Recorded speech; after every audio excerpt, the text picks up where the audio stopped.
तट श्री क्षेत्र बोरगांव में परम पूज्य गुरुदेव डॉक्टर सत्यनारायण जी गिरी गोस्वामी आप श्री यज्ञ जब तक अनुष्ठान के तहत आगामी समय में पति पावन तापहारिणी माँ ताप्ती की पवित्र तट बोरगांव में समाधि लेंगे। इनका उद्देश्य समाज के कल्याण, राष्ट्र के नवनिर्माण और जो दुनिया भर में इस समय महामारी का और बहुत सारी भौतिक विपदाओं का दौर चल रहा है, उससे मानव सुरक्षित रहे, उसका कल्याण हो, ऐसी कामना के साथ यज्ञ, जप, तप और समाधि का एक धार्मिक पौराणिक अनुष्ठान आयोजित किया जा रहा है। आप श्री डॉक्टर सत्यनारायण जी गिरी गोस्वामी जी महाराज स्वामी जी के मार्गदर्शन में यह कार्यक्रम संपन्न होगा। सभी श्रद्धालु भक्तों से निवेदन है कि अधिक से अधिक संख्या में इस पुनीत कार्य में सहभागी होकर धर्म लाभ प्राप्त करें। मैं परम पूज्य गुरुदेव जी से निवेदन करता हूँ कि आप धार्मिक स्वजनों को अपना अमूल्य सुझाव और मार्गदर्शन देने की कृपा करें। धर्मानुरागी प्रिय सज्जनों, आज धर्म क्षेत्र मुल्ताई में पतित पावनी माँ ताप्ती जी के सन्निकट ताप्ती के सेवा पंचकोशी यात्राओं में या पूर्ण यात्राओं में जो समर्पित मन क्रम वचन से तन मन धन से हैं, उन्होंने मुझे इस योग यज्ञ जप और तप के विषय में जो प्रश्न किया, मैं उनको बहुत बहुत साधुवाद देता हूँ और दो शब्दों में मैं उनके शब्दों का अनुमोदन करते हुए इन तीर्थों का, व्रतों का, योग का और योग के माध्यम से मनुष्य का कैसे कल्याण होता है, मैं उद्बोधन दे रहा हूँ। इसे ध्यान पूर्वक श्रवण करें। आज क्या है, बहुत से लोगों ने 90% लोगों ने धर्म को धंधा बना दिया। कथा में, भागवत में जहां भी देखो तो जो मार्मिक रहस्य है उसको छुपा करके वो आधुनिक हास और विलास में उसको व्यक्त करते हैं। इसी कारण से आज की जो नवी पीढ़ी है, प्राचीन जो भगवत कथाएं होती थी उस मार्ग में ना चल के आधुनिकता, फिल्मी एक्टर के समान वो आचरण करने लगे। इसीलिए योग का मतलब होता है योगसित वृत्ति निरोधः। योग के द्वारा मन, बुद्धि, चित्त और अहंकार, ये चार अंतःकरण हैं।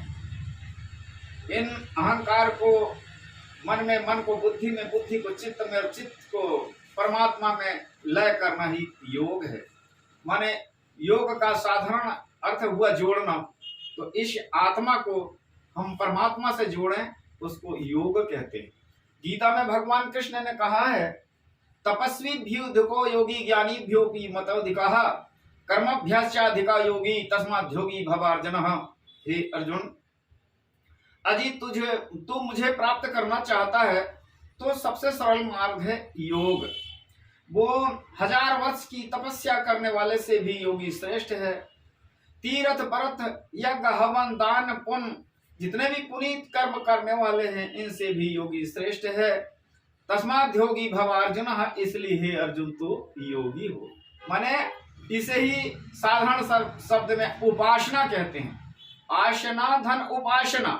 उपासना का मतलब है हमारे इष्ट, ध्यान के द्वारा इष्ट के किनारे बैठना। दिन भर भूखे रहने को उपास नहीं कहते, वो तो नियम और संयम इसलिए करते हैं कि हमारी उपासना में आलसी ना आ जाए। उसे साधारण शब्द में व्रत भी कहते हैं। प्रवृत्ति च निवृत्ति च जनाभिदर है सुरह न सोचम नापि चाचरो न सत्यम ते सुविदते। किस कार्य में हम प्रवृत्त थे? जैसे हम गृह कार्य नाना जंजाला में रत थे, उससे निवृत्त होकर के भगवत कथा में, भगवत के ध्यान में बैठना, ये इसमें प्रवृत्त है।